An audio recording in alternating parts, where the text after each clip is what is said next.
Lagyan lang natin siya ng asin. Lagay tayo ng itlog.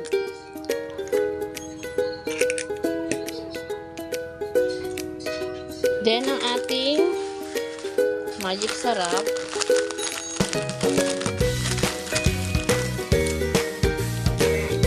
At ang paminta. Okay, haluin lang natin siya. Pinamay ko na mga ka-friendship.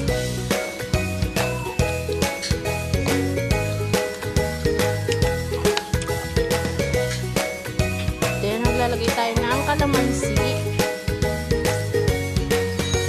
Haluin lang natin siya ulit. Pinamay ko na mga ka-friendship. Panin ko ng ating damay. Then, kung pamilyar po kayo sa cheese powder, maglalagay po tayo ng cheese powder. Haluin lang natin siya. Lagay lang natin siya. Small amount lang po para hindi maalat kasi medyo maalat po yung ating cheese powder.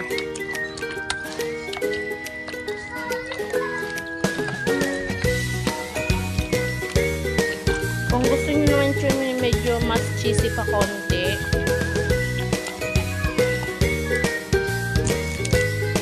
bigtag lang tayo ulit. Then, babad lang natin siya ng 30 minuto sa kanita natin siya i-coating sa ating breadcrumbs.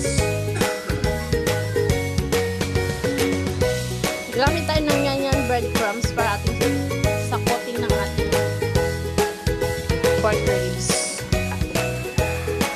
Okay, dahil nababad na natin siya ng 30 minutos, kukoting na po natin siya sa ating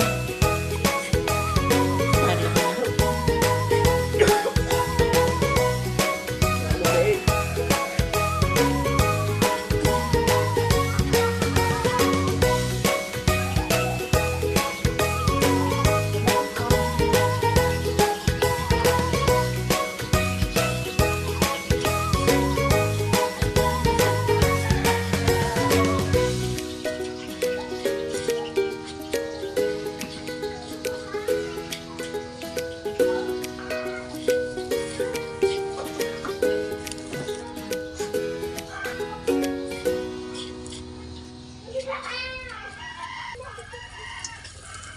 Okay.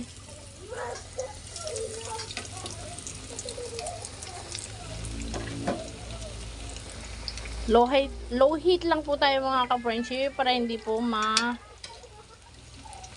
toasted yung ating breadcrumbs. May mesan? Ang daman to na.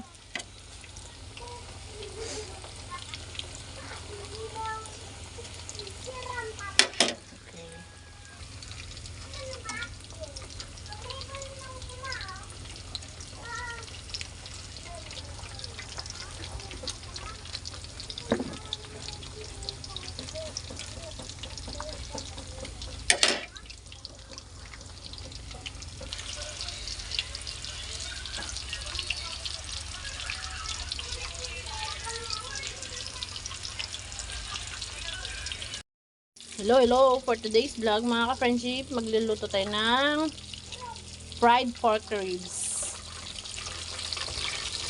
with a twist of cheese powder.